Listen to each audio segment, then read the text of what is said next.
Before the old woman could strike with her sword and separate Darius Locke's head from his body, her hand suddenly stopped. The sword halted just a few inches away from his neck. A scream escaped Darius's lips as he instinctively shut his eyes in fear of death. However, when the expected blow didn't come, he slowly opened his eyes, only to find the sword hovering near his throat. He was stunned to see the old woman looking at him intently. She stared at him for a few moments before straightening up and pulling her sword away. "You have killed my son.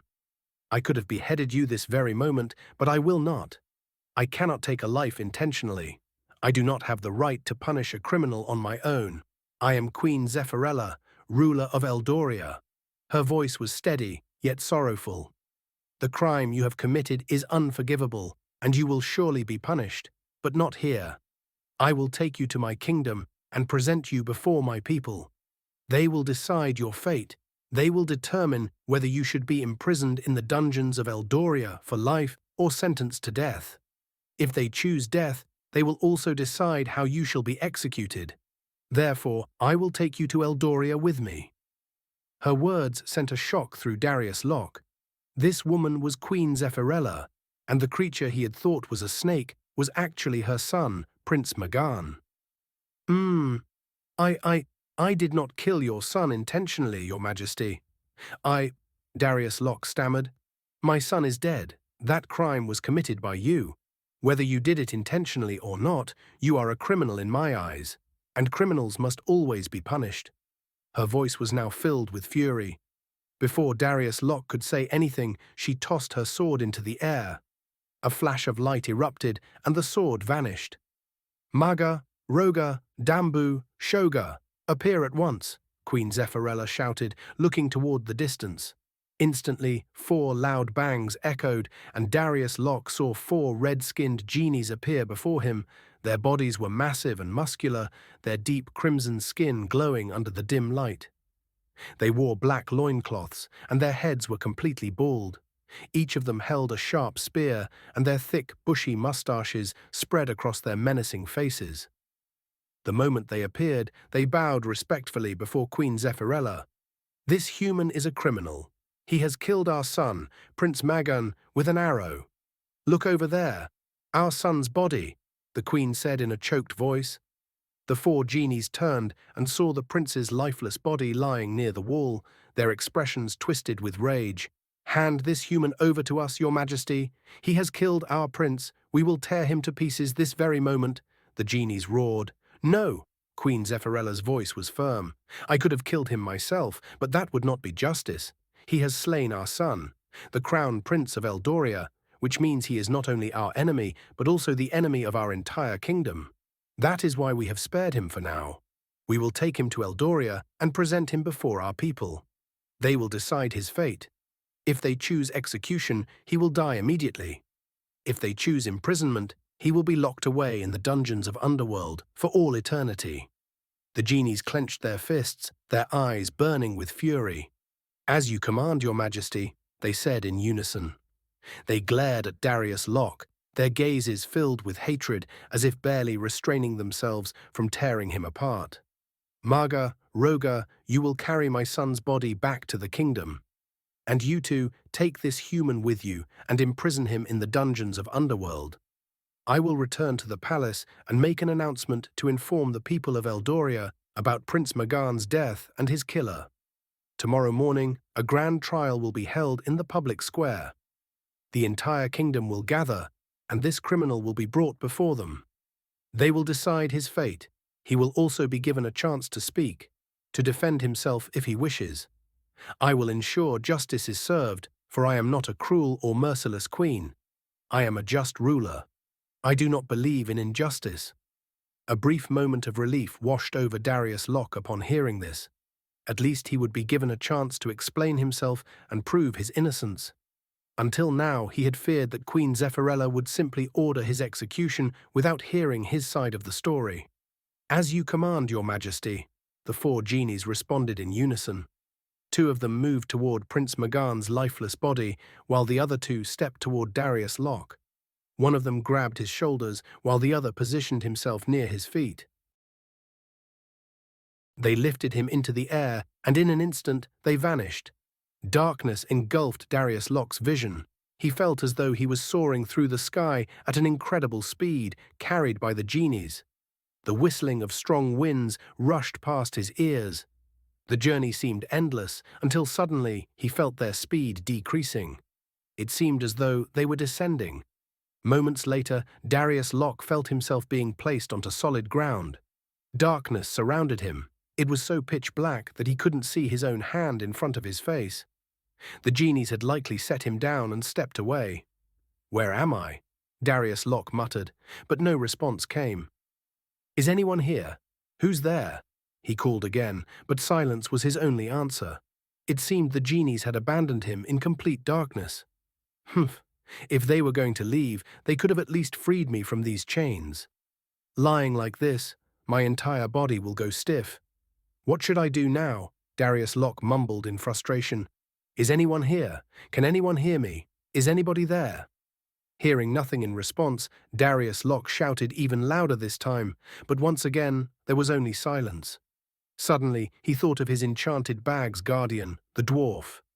He called out, "Dwarf, where are you?" "At your command, master." The very next moment, the dwarf's voice echoed from within the enchanted bag, bringing Darius some relief, but a lingering fear remained. What if, for some reason, the dwarf wasn't able to respond? "You fool! Look at me! I'm chained up! Get out of the enchanted bag! Hurry up!" Darius yelled angrily.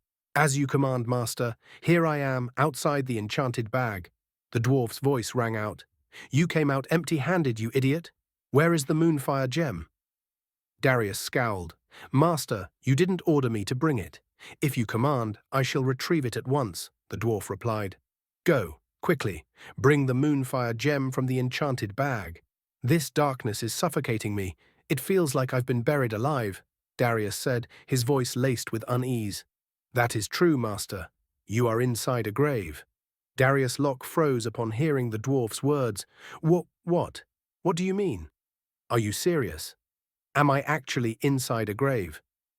Darius stammered in shock. "Yes, master. This is not just any grave. It is the cursed dungeon of Eldoria's underworld. A place known as the Abyssal Prison," the dwarf revealed. "Oh, great. So much for being a queen.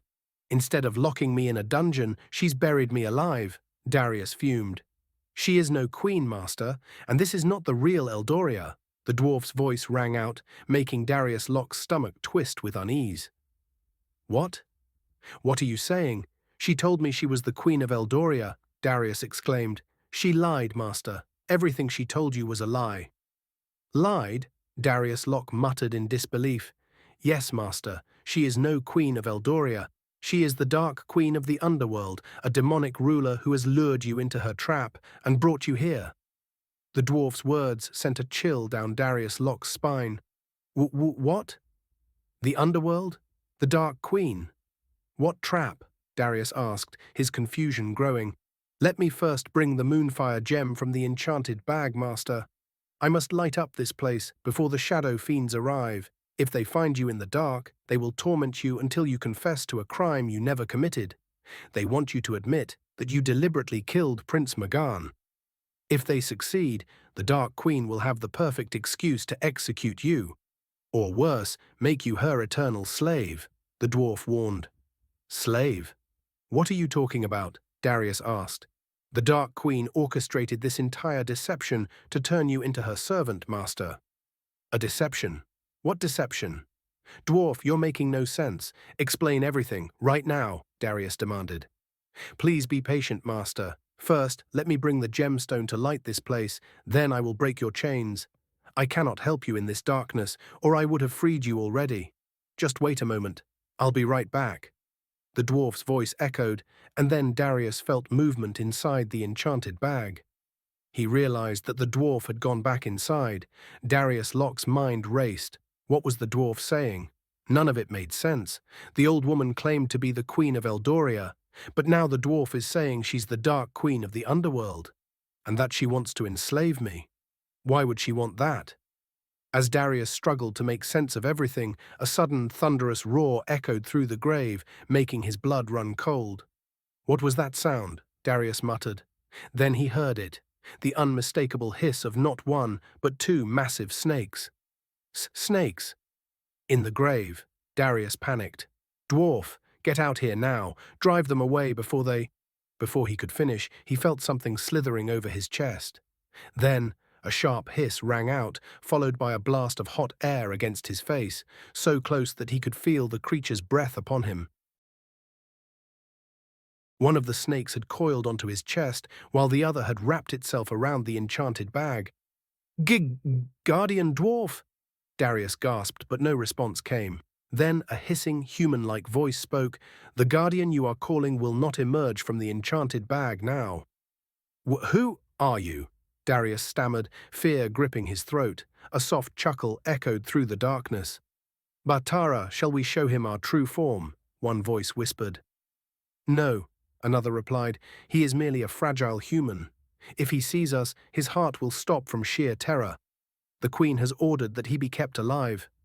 Darius Locke's blood turned to ice. He had stepped into the realm of nightmares, and everything that had happened so far was just the beginning. Let the darkness remain so that he cannot even see us, the first voice said. What? What? What are you saying? Who are you? Darius Locke asked in a fearful but loud voice. For now, we are your protectors, but if Her Majesty commands, we can also become your death. So stay silent, the first voice said. No, I will not stay silent. Tell me, who are you? And in this grave, I heard the hissing of two snakes. Where are they? Darius Locke demanded angrily. We are the snakes who are speaking to you. I am sitting on your chest. My name is Homar, and the snake that has wrapped itself around your enchanted bag and sealed its opening is named Batara, the same voice replied. Hearing this, Darius Locke truly felt his blood turn cold. The snake on his chest was speaking in a human voice, and another snake had sealed his enchanted bag shut, preventing the guardian inside from escaping to help him. But why are you sitting on my chest? And why has the other snake blocked my enchanted bag? Darius Locke asked, his voice filled with fear. So that you cannot attempt to get up, I am sitting on your chest, and the other snake is wrapped around your enchanted bag so that you cannot use it for help, the snake replied. But I am already bound in chains. How could I possibly use my enchanted bag? And my enchanted bag is just an ordinary one, not a magical one, Darius Locke argued. We know everything about your enchanted bag, the snake said in an angry tone. What do you know? Darius Locke asked. Everything. Now stay silent. If you say another word, I will bite you, and all the venom in my fangs will enter your body. You will die in an instant, and after death, your body will decay in this very state, the snake threatened. Fear swept across Darius Locke's face upon hearing these words. But what do you want? He asked, his voice trembling. Not us. The Dark Queen of the Underworld wants something from you. You were brought here by her command, and she has sent us to keep you restrained. Batara, the snake, said. What does the Dark Queen want? And where is she? Darius Locke asked anxiously. She is in her dark palace. Do not worry. Soon the Queen's slaves will arrive here, bringing death with them. They will tell you everything. What the Dark Queen wants from you, and why you were brought here, Batara said. Who are these slaves? Darius Locke asked. You may call them the Queen's slaves, or your death. They will be here any moment now, Batara said. Hearing this, sweat broke out all over Darius Locke's body. All right, fine. Stay on my chest if you must. I promise I won't move. But tell your companion to move away from my enchanted bag.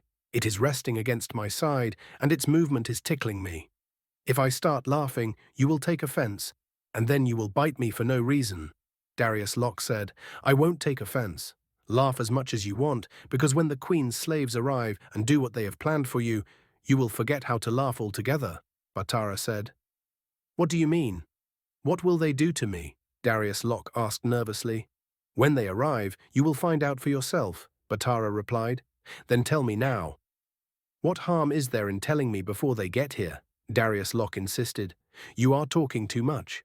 Now, not another word from you, or else, Batara hissed menacingly. Or else what? Darius Locke said with a smirk. At that moment, a loud scream escaped from his lips. He felt as if the snake had come right up to his face and let out a powerful hiss. The heat from the snake's hiss was so intense that Darius Locke felt his face burning. Feel it? This is just my hiss. If I were to spit my venom on you, your face would be reduced to ashes. Now stay silent, or else, Bartara, the snake, spoke in a hissing voice. Darius Locke clenched his lips shut, as if he had sworn never to utter another word. His face still burned, and his eyes stung as though they were filled with fire. The pain was so unbearable that he wanted to scream at the top of his lungs. But Bartara's terrifying hiss had choked his screams before they could even escape his throat. Gritting his teeth, he endured the agony. Not much time had passed when suddenly a creaking sound echoed through the air. Darius Locke turned his head to the right.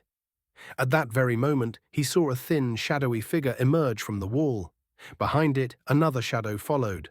Both figures were dwarfs. They were draped in black robe-like garments, blending seamlessly into the darkness. Neither their hands nor their faces were visible. "So this is Darius Locke," a shrill, piercing voice rang out, making Darius shudder. The voice was undeniably horrifying and agonizing, as if it were drilling into his ears, threatening to rupture his eardrums. "Yes, Magalo, this is Darius Locke," Bartara confirmed from Darius's chest. "Very well. I have brought Chogi with me. You two may leave him now. We will take care of him ourselves and have a little chat with him." The second shadow spoke. "All right," Bartara's voice replied, and Darius Locke felt the snake slithering down from his chest. His halted breath finally resumed. The other snake, coiled around his enchanted bag, also loosened its grip. Within moments, both snakes hissed as they slithered away toward his legs, their presence fading into the darkness.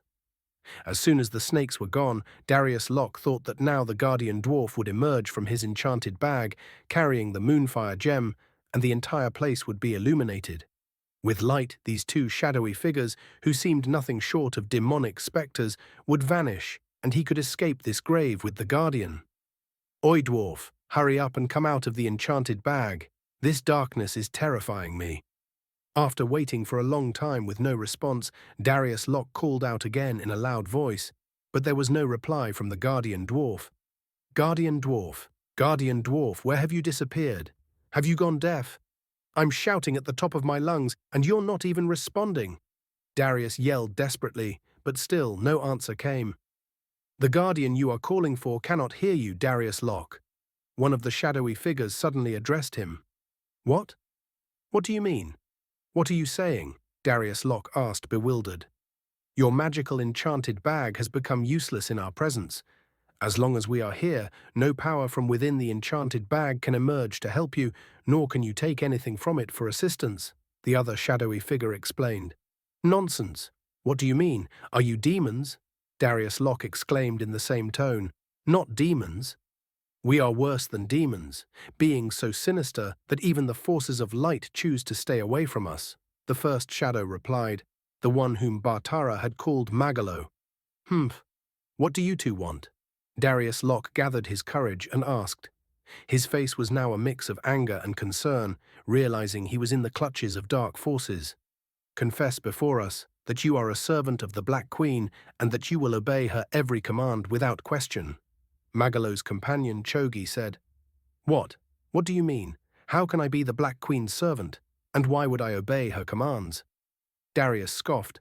"If you refuse, we will inflict a terrible fate upon you," Magalo threatened. "Why? What crime have I committed for you to punish me? Where is your Black Queen? Call her. I want to speak with her. She deceived me and brought me here. I know the snake I killed was not her son. She has ensnared me in her trap. Call her, now," Darius Locke demanded angrily. "She will not come here. You will have to go to her," Chogi replied in a harsh tone. "Fine, take me to her," Darius Locke agreed instantly.